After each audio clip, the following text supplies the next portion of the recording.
এখনো নর্থ বেঙ্গল এবং জঙ্গলমহলে, আমি আবার বলছি এগিয়ে থাকার নিরিখে, আমি জুম করতে বলবো এই ছবিটার দিকে দেখুন, গেরুয়া, আবার বলছি এগিয়ে থাকার নিরিখে 171 ধরে উত্তরবঙ্গ এবং জঙ্গলমহল কিন্তু একেবারে স্পষ্ট করে গেরুয়া বর্ণ ধারণ করেছে। নমস্কার বন্ধুরা, আপনাদের সকলকে স্বাগত জানাচ্ছি আমাদের আজকের এই বিশেষ লাইভ নিউজ বুলেটিনে। আজ 4 মে 2026। আজ সেই ঐতিহাসিক দিন যার অপেক্ষায় ছিল গোটা বাংলা তথা সমগ্র ভারতবর্ষ। গত এপ্রিল মাসে 2 দফায় অনুষ্ঠিত পশ্চিমবঙ্গ বিধানসভা নির্বাচনের ভোট গণনা আজ সকাল থেকে শুরু হয়েছে। এবারের নির্বাচনে বাংলার মানুষ এক অনন্য নজির গড়েছেন, যেখানে রেকর্ড পরিমাণ 92.93% ভোটার টার্নআউট দেখা গেছে।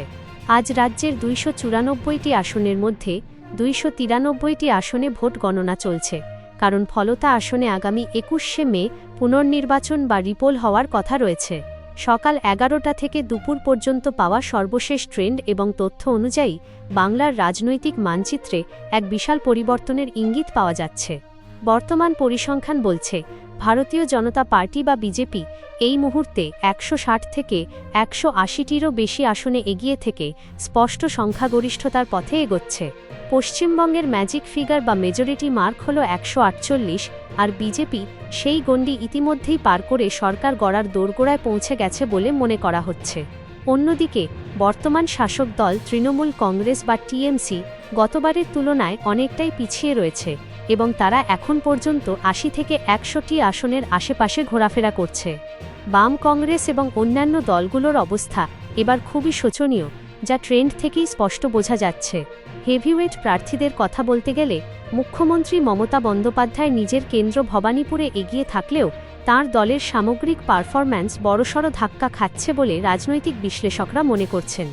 যদি এই ট্রেন্ড বজায় থাকে তবে পশ্চিমবঙ্গে প্রথমবারের মতো বিজেপি সরকার গঠনের দিকে এগিয়ে যাবে, যা রাজ্যের ইতিহাসে এক নতুন অধ্যায় হতে পারে। তবে মনে রাখবেন, গণনা এখনও চলছে এবং পোস্টাল ব্যালটের পর ইভিএমের রাউন্ড যত বাড়বে অনেক আসনেই সমীকরণ বদলে যেতে পারে। আপনাদের কি মনে হয়, বাংলা কি এবার সত্যিই পরিবর্তনের পথে, নাকি শেষ মুহূর্তে তৃণমূল কোনো মিরাকল ঘটাবে? আপনার মতামত নিচে কমেন্ট বক্সে অবশ্যই জানান।